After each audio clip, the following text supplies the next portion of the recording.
가지고 생명을 건 중보기도라는 제목으로 하나님 말씀 같이 나누겠습니다. 중보기도라는 말도 참 어려운데 제목이 생명을 건이 들어가 있으니까 부담스러워하시는 여러분의 마음이 느껴집니다. 준비하는 저도 참 부담스럽기도 했습니다.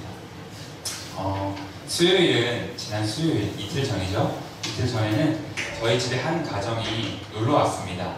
저희가 이사를 한 뒤로 따로 초대를 한 적이 없는데 놀러 오고 싶다라고 얘기하시는 분들에 대해서 그럼 오시라고 이렇게 얘기를 합니다. 항상 놀러 오게 되면 마음에 부담을 갖고 오잖아요. 뭘 사가야 될까? 그래서 저희는 이렇게 얘기합니다. 뭘 사오실 필요 없다. 그냥 저희 집에 오시면 같이 가정 예배를 드릴 건데 설교만 준비해 오시면 됩니다. 이렇게 말씀을 드립니다. 그래서 놀러 왔던 두 가정이 모두 다 저희 집에 설교를 하고 가셨어요. 어제도 오신 가정에 남편분께서 설교를 하셨는데 혹시 여러분 저희 집에 놀러 오시고 싶으신 분은 언제든 편하게 말씀해 주시면 됩니다. 아무것도 사올 필요가 없어요. 설교만 준비해서 오시면 됩니다.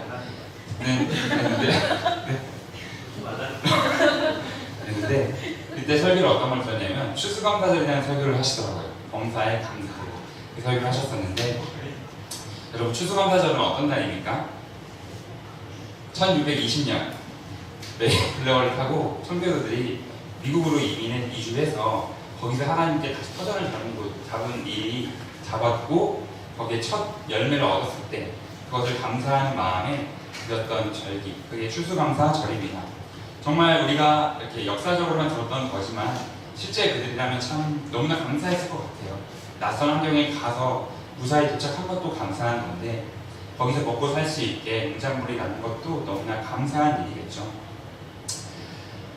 정말 감사할 수밖에 없는 그런 상황에 들었던 것이 추수감사절입니다. 저희 집은 이제 집이 너무 좋은데 층간소음 문제가 조금 있어요. 바로 우리 집에 사는 아이들이 6살, 4살인가 5살, 3살인가 그래요. 두 명의 아이가 있는데 엄청 구상승상합니다. 근데 이제 아이들 뛰어노는 거를 저희도 좀 이해를 하기 때문에 크게 뭐라고 하진 않아요. 이제 너무 늦은 시간에 안방에서 뛸 때만 좀 올라가서 한 번씩 얘기를 하는데 최근에 그 집에서 아주 놀라운 아이템을 하나 구매했습니다. 그걸 뭐라 그래? 전기 의자인가? 그 전동 의자, 안마 의자 같은 그 클레오파트라 같은 거 있잖아요. 그걸 구매한 거예요. 한 9시쯤 되면 천장에 지진이 납니다. 이런 소리가 들리면서 집이 다 울립니다.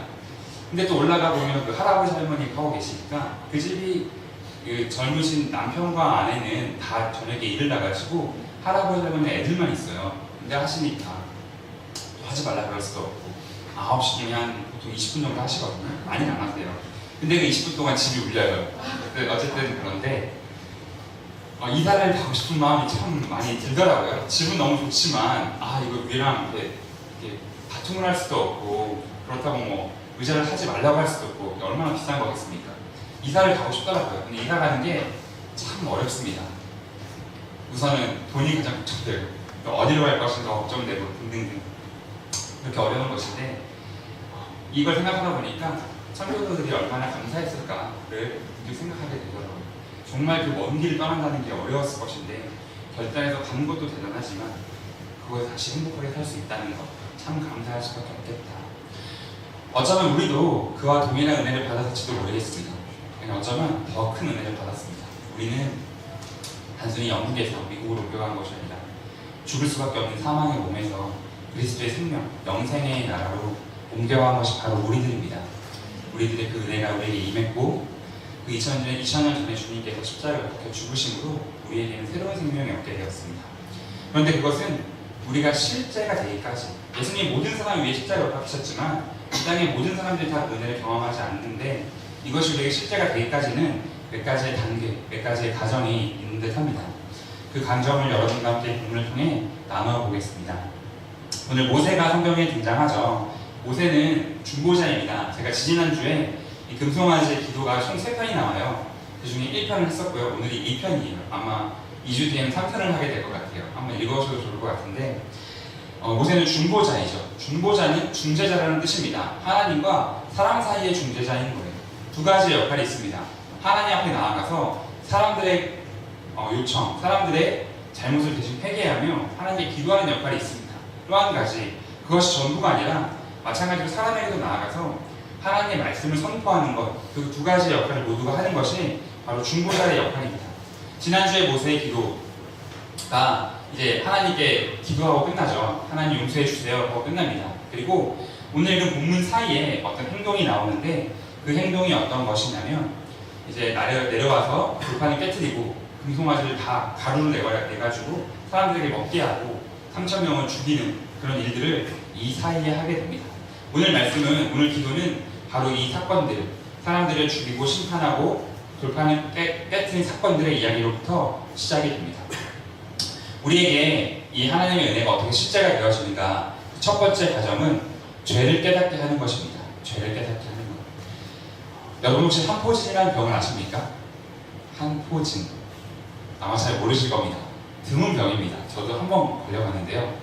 제가 작년에 한포진이라는 병에 걸렸어요. 이게 결혼하자마자 걸려가지고 거의 제대로 걷지도 못해서 이게 아내가 사기당했다고 생각할까봐 굉장히 두려움이 있었는데 한포진이 뭐냐면 면역력이 약해져서 간 기능이 안 좋아져서 이렇게 손이나 다리에 포진이 생기는 겁니다. 저는 발바닥에 그게 생겼어요. 그래서 잘 걸을 수가 없더라고요. 그래서 매일 붕대를 감고 걸어다니고 했었는데 제가 약을 정말 안 먹거든요. 그런 아이들 꼭 있죠. 약 사주면 병원을 잘 갔다 오는데 약 사주면 안 먹는 아이. 이렇게 홍삼 같은 거 사주면 유통기한 지나서 눈물을 흘리며 버리는 아이. 그런 아이가 바로 저였습니다. 그런데 이 한 포진 약만큼 제가 한 번도 빠뜨리지 않고 먹었어요. 왜 그랬냐면 걸을 수가 없으니까. 한 번 걸을 때마다 발바닥이 아프기 때문에 이 약을 도저히 빼먹을 수가 없는 겁니다. 아프니까 생각이 나고 아프니까 먹게 되는 거죠. 불편하니까 꼬박꼬박 챙겨 먹게 되었습니다. 하나님의 용서도 굉장히 좋은 것이잖아요. 어쩌면 약과 같은, 우리의 죄를 치료해준 약과 같은 것이겠지만 내가 죄인임을 깨닫지 못하는 사람, 내가 지금 약이 필요하다, 지금 아프다, 지금 불편하다를 모르는 사람에게는 이것이 약을 먹지 않고 버리는 사람처럼 이 은혜가 온전하게 임할 수가 없습니다. 성경은 이렇게 기록합니다. 예수께서 들으시고 그들에게 이르시되 건강한 자에게는 의사가 쓸데없고 병든 자에게라야 쓸데있느니라. 나는 의인을 부르러 온 것이 아니요 죄인을 부르러 왔노라. 하나님이 하신 말씀입니다. 하나님의 은혜가, 하나님의 구원이 건강한 자에게 임하는 것이 아니라 아픈 자에게, 죄인된 자에게, 그 죄를 깨닫는 자에게 임한다고 성경은 기록하고 있습니다. 오늘 본 모세가 내려오자마자 돌판을 깨뜨립니다. 그리고 금송아지를 다 가루를 만든 다음에 사람들에게 먹게 합니다. 왜 이런 과정을 했을까? 하나님 분명히 용서를 해주셨거든요. 그 전에 기도했을 때. 근데 왜 이랬을까? 우상을 다 부셔서 가루를 만들어 마시게 하는 행위는 당시 그 팔레스타인 지역에서 전쟁을 한 뒤에 상대방 우상을 완전히 멸절한 이후에 하는 풍습 같은 겁니다. 이 약을 한 이유는 무엇이었냐면 바로 그들의 죄를 깨닫게 하기 위함이었습니다. 하나님께 용서를 받았다고 하나님 말씀해 주셨지만 그것이 실제가 되기 위해선 그들이 죄인임을 알아야 되니까. 하나님 용서해 주셨다 하더라도 죄인임을 깨닫지 못하게 되면 은혜가 임하지 않을 뿐만 아니라 마찬가지로 동일한 죄를 또 지을 수가 있기 때문에 그렇게 한 것입니다. 하나님의 은혜가 실제가 된 첫 단계, 바로 죄를 깨닫는 것이죠. 이것은 우리가 일상에서도 잘 경험할 수가 있는데요. 연애를 해본 사람이라면 누구나 이것이 얼마나 중요한 것인가 알 수 있습니다. 여러분에게 민감한 질문을 한번 드려보고자 합니다. 혹시 연애를 해보셨나요? 결혼하신 분들에게는 어려운 질문이 아닐 수 있겠지만 연애를 해보신 분들은 아실 겁니다. 내가 무엇을 잘못한지 죄를 깨닫지 못하는 것이 얼마나 무시무시한 일인가. 웃으시는 분들이 경험해보는 것 같은데요. 남자와 여자가 연애를 하다가 다투는 경우가 가끔 있습니다. 그렇죠? 여러분들은 다투지 않을 수도 있겠는데요. 보통은 있습니다. 그러면 자매님들께서 이런 말씀을 종종 하십니다. 너가 뭘 잘못했는데 뭐가 미안한데 이런 말 하죠. 형제님들 보통 미안해 그러면 뭐가 미안한데 그러죠. 이때 남자에게는 굉장히 큰 시험이 다가옵니다. 내 죄를 깨닫지 못하면 사이가 더 멀어지는구나. 자매도 마찬가지죠. 이 사람이 죄를 깨달으면 용서해줄 마음이 있습니다. 근데 죄를 깨닫지 못하면 그 마음이 사라지고 더 화가 나게 되는 것이죠. 죄를 깨닫는 것은 이렇게나 중요한 것입니다. 뭘 잘못했는지 알아야 용서를 받을 수가 있고 다시 관계를 회복할 수가 있는 것이죠. 이것은 참 우스운 예화이긴 하지만 하나님에 대한 죄의 개념도 마찬가지입니다. 우리가 죄인임을 깨닫지 못하면 성경은 분명하게 깨닫지 못하는 자에게는 죄를 용서받을 수 없다. 건강한 자에게 온 것이 아니라 죄인에게 왔다라고 분명히 말하고 있기 때문입니다. 우리가 죄인임을 아는 것이 은혜의 첫 단계입니다. 여러분, 죄인이란 말은 굉장히 부담스러운 말이죠. 지난번에 이 마음이 참 따뜻하신 부부와 차를 타고 집에 가는데 죄에 대한 얘기를 한 적이 있었습니다. 죄의 정의가 무엇인가? 라는 얘기를 잠깐 했었는데요. 여러분, 죄의 정의는 무엇일까요? 왜 기독교는, 교회는 사람들에게 죄인이라고 하는 것인가? 잘 살고 있는 사람, 구제도 많이 하는 사람, 착한 사람도 수없이 많은데 다 죄인이라고 합니다. 참 이상한 것 아닌가? 왜 죄인을 하는 것인가? 기독교에서 말하는 죄의 정의는 무엇인가? 성경에서 말하는 죄의 정의는 하나님을 믿지 않는 것입니다. 우리의 선이나 우리의 성품이나 우리의 의로움이 아니라 하나님을 믿지 않는 것이 죄라고 분명하게 말하고 있습니다. 요한복음 16장은 이렇게 기록합니다. 그가 와서 죄에 대해서, 의에 대해서, 심판에 대해서 세상을 책망하시리라. 죄에 대해서라 함은 그들이 나를 믿지 아니함이요. 하나님의 성령께서 이 땅에 오셔서 우리를 죄에 대해 책망하시는데 그 죄는 우리의 어떤 행위가 아니라 하나님을 믿지 않는 것을 책망하신다고 성경은 분명히 기록하고 있습니다. 하나님은 불의한 분이 아니시죠. 세상은 이런 것들 때문에 성품이나 구제나 이런 걸 잘하는 사람도 죄인인가라는 질문 때문에 하나님 불의하신 분인가라고 오해하지만 그렇지 않습니다. 성경은 실제로 우리에게 하나님은 아주 선하신 분이며 공평하신 분이라고 말하고 있습니다. 많이 오해되는 것 중 하나가 또 있어요. 율법에 대해서. 율법은 왜 하나님께 무시무시하실까? 다 용서해주면 좋은데 왜 하나님은 이렇게 무시무시하신 분일까? 이런 고민 한번 해본 적 없으십니까? 저는 몇 번 해봤습니다. 어렸을 적에는 성경을 안 읽었고 대학생 돼서 성경을 읽다 보니까 율법이 너무나 무시무시한 거예요. 하나님 다 용서하라 그래야 되는데 왜 그럴까? 그런데 율법이 언제 쓰여졌느냐가 율법의 핵심 가치를 우리가 알면은 그런 오해를 하지 않습니다. 바벨론 6대 왕 제1왕조를 세웠던 그 함무라비 왕이 있어요. 아마 여러분 한 번쯤은 이걸 들어보셨을 거예요. 가장 유명한 고대 법전, 함무라비 법전이라고 들어보셨을 거예요. 이게 왜 유명하냐면 그 시대에는 도저히 나올 수 없는 발상이 있기 때문에 그렇습니다. 그 시대에는요, 권력을 가진 자, 돈이 많은 자, 힘이 있는 자는 약한 자들을 죽여도 아무런 문제가 되지 않았습니다. 우리로 치면 조선시대만 하더라도 그 양반, 드라마에 보면 양반집 그런 양반이 자기네 집 노비를 죽이면 아무런 문제가 안 되지 않습니까? 근데 그 과거 시대에는 그것이 훨씬 심했을 것입니다. 근데 함무라비 법전은 그거에 대해서 완전 평등은 아니지만 그 함무라비 법전을 읽어보면, 저는 읽어보지 않았지만 그 책을 봤는데 함무라비 법전은 세 가지의 계급으로 나뉜다고 합니다. 바벨론에 세 가지의 계급이 있는데 이 첫 번째 계급의 사람이 세 번째 계급 사람을 죽였을 때 이전까지는 이것이 아무런 문제가 되지 않았지만 보상을 하게 되어 있습니다. 쌀로 보상을 한다던가. 이것은 그 당시에게는 엄청나게 획기적인 일이고 놀라운 일입니다. 왜냐하면 이 가장 높은 신분의 사람들에게 노비와 같은 사람들은 가축과도 같기 때문에 엄청 놀라운 것이죠. 근데 이 성경은요, 이 함무라비 법전보다 훨씬 이전에 율법이 기록되었습니다. 놀랍게도 이 성경 안에는 계급의 차이가 없습니다. 눈을 상하게 한 자 눈으로 갚고 생명을 잃어버리게 한 자 생명으로 갚아라. 어떤 계급의 차도 없이 아무리 힘이 많고 경제력이 좋고 권력을 가지고 있고 많은 재물을 가졌다 할지라도 그 사람이 죄를 지으면 동일하게 갚는 것. 그 사람이 어떤 노비가 없었죠. 가난한 사람을 죽였다 할지라도 그 사람이 그대로 갚게 돼 있는 것이 바로 성경의 율법입니다. 그 당시에는 존재할 수 없는 평등의 법이 이 안에는 들어있는 것이죠. 그리고 법이 있는 이유는 강자를 위해 있는 게 아닙니다. 강자들은 죽이면 끝이었어요. 이 법은 약자들을 위해 있는 거겠죠. 이 율법이라는 것은, 그래서 이 율법이 만약에 세상에서 율법을 인정하진 않지만 역사적으로 발견이 안 됐으니까 율법이 인정이 된다고 한다면 이것은 엄청난 것입니다. 엄청나게 공평하고 약자를 위한 정말 하나님의 선하심이 드러난 법이라는 것이죠. 어쨌든 이렇게 오해들이 많이 있는데, 우리가 사람들을 죄인이라고 해서 사람들은 하나님이 불의하다고, 하나님이 좀 이상하다, 교회는 이상한 것이다라고 오해를 하곤 하지만 그렇지 않습니다. 하나님은 선하신 분이시며 우리를 죄인이라고 말하는 이유는 우리에게 은혜를 주시기 위한 첫 번째 단계로서 우리를 죄인이라고 분명하게 말씀하십니다. 그 두 번째 단계는 무엇인가? 두 번째 단계는 바로 심판입니다. 참 이상하죠? 용서를 받기 위한 두 번째 단계가 심판이라는 것이. 용서받은 이스라엘 백성에게는 하나님의 심판이 임했습니다. 28절 말씀을 보면은 이제 레위 자손이 모세의 말대로 행함에 이날의 백성 중에 3,000명 가량이 죽임을 당하니라 라고 기록되어 있습니다.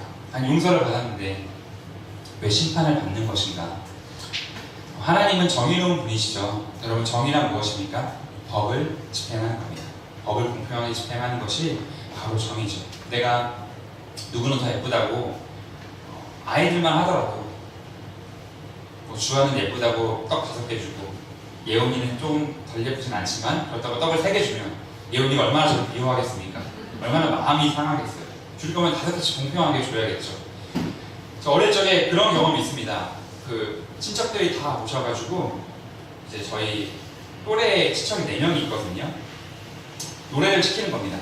근데 저는 숫기가 너무 없고 내성적이어서 노래를 못했어요. 그 누나랑 형이랑 저랑 동갑인 친척은 다 멋지게 노래했는데 저는 한 5분 동안 노래 못하고 계속 안 하고 있다가 한 5분 뒤에 겨우겨우 노래를 불렀습니다. 그랬더니 큰아버지께서 형이랑 누나랑 그 동갑인 친구의 큰처리는 10,000원씩 주셨는데 아직도 기억이 나요. 저만 5,000원을 주시는 거예요. 그날 얼마나 마음이 상했는지 정말 공평하지 않은 이 대거에 대해서 너무나 큰 상처를 받았습니다.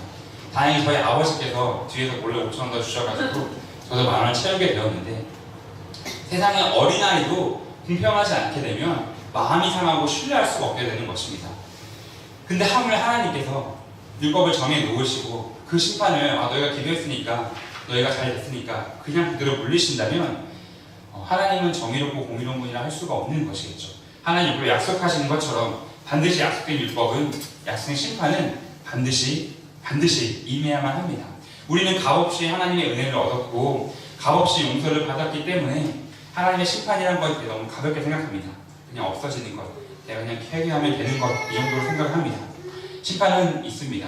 성경은 분명하게 심판을 얘기합니다. 그러나 이 모세의 중보를 통해서 바뀐 것은 심판의 대상이 변화되었다는 것입니다. 오늘 이 심판을 받아야 될 사람들은 3,000명이 아니었습니다. 시내산에서 처음 하나님 말씀하셨던 것은 이스라엘 백성의 진멸입니다. 너희 전부 다 죽일 것이다. 전부 다 죽이고 모세 너를 통해서 아브라함의 약속을 새롭게 시작할 것이다 라고 하나님 지난 기도 때 분명히 말씀하셨었죠. 근데 그 대상이 변합니다. 모세의 생명을 건 중보 덕분에 이스라엘 백성은 전체의 진멸이 아니라 3,000명이 죽는 것으로 변화되었다는 것을 성경을 통해 우리는 알 수 있습니다. 하나님의 무시무시한 심판은 오늘날도 여전히 있습니다. 여전히 우리에게 임하는 것이죠. 내가 값없이 용서받았다 그래서 지금 내가 이곳에 나와 있는 것이 하나님의 전적인 값없는 은혜라 할지라도 심판은 결국 값어이 여겨서는 안 됩니다.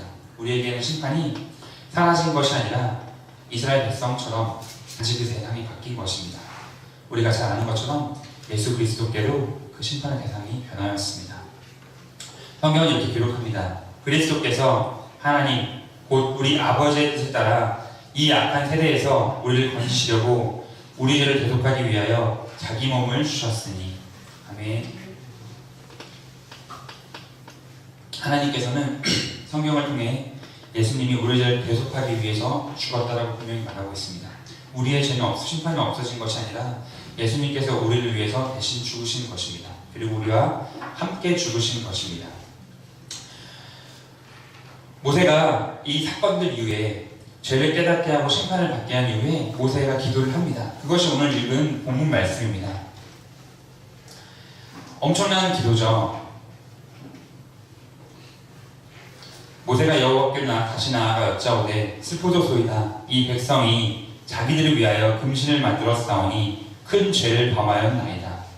그러나 이제 그들의 죄를 사하시옵소서. 그렇지 아니하시오면 원하건대 주께서 기록하신 책에서 내 이름을 지워버려 주옵소서. 엄청난 기도이죠. 생명을 건 엄청난 기도입니다. 저는 이 기도를 옛날에 본 적이 있는데 감히 따라할 수가 없더라고요. 이런 기도잖아요. 하나님, 저 사람을 구원하기 위해서는 제가 지옥에 가도 좋습니다. 이건 아니죠. 저 사람을 구원하지 않을 거면 저를 지옥에 보내줘 좋습니다. 이런 말일 텐데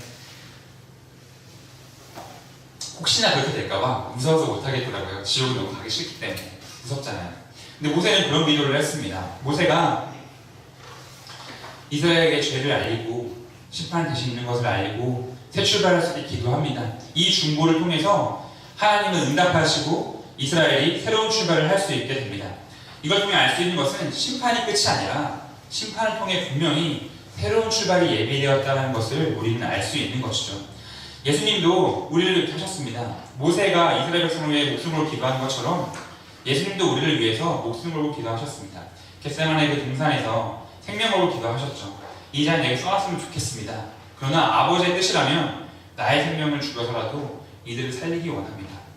바로 우리들을 위해서 그렇게 기도하셨죠. 예수님의 생명을 버려서까지도 우리를 살릴 수 있다면 그렇게 하겠습니다라고 예수님이 기도하셨습니다. 그로 말미암아 우리도 역시 새로운 생명을 얻었습니다. 로마서 6장 4절 이렇게 기록합니다.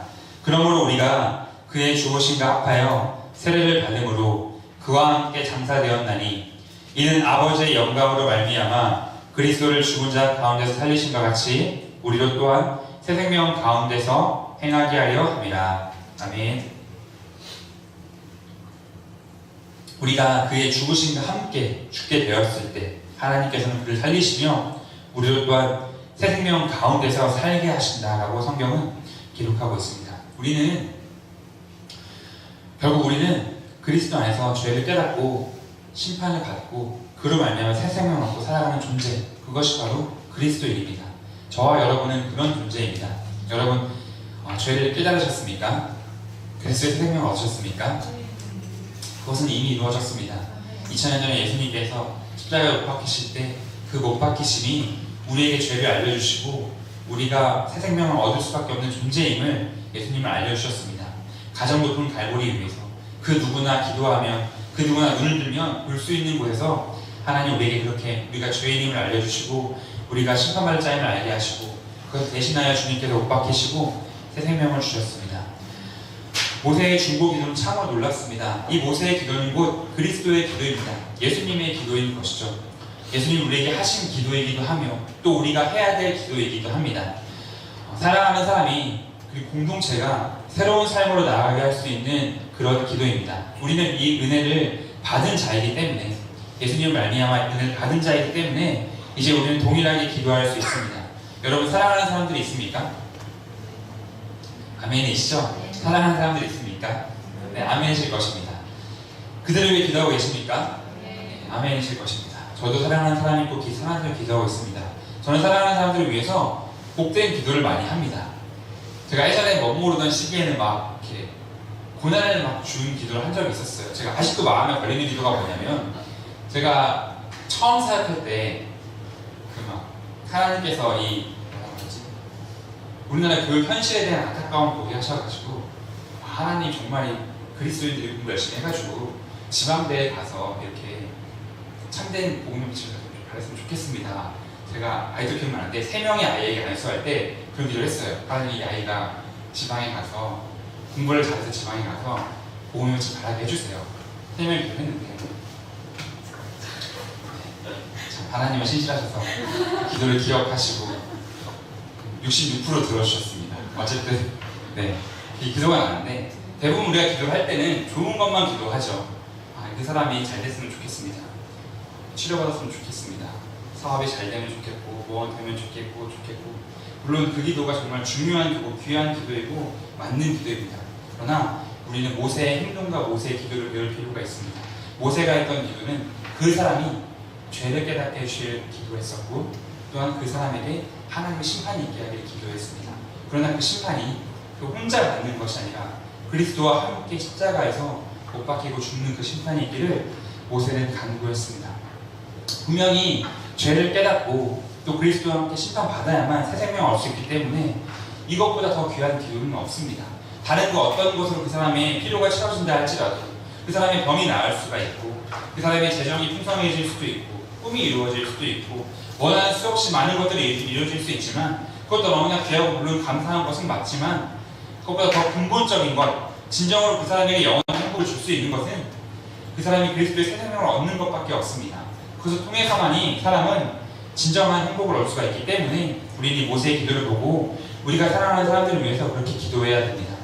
그러면 그 사람의 삶이 우리의 기도를 말미암아 이전과는 비교할 수 없는 새로운 삶을 살게 될 것입니다. 저와 여러분이 사랑하는 사람들을 위해서 또 공동체를 위해서 그런 중보를 하는 사람 그리스도인이 되기를 간절히 소망합니다. 우리 같이 찬양하겠습니다.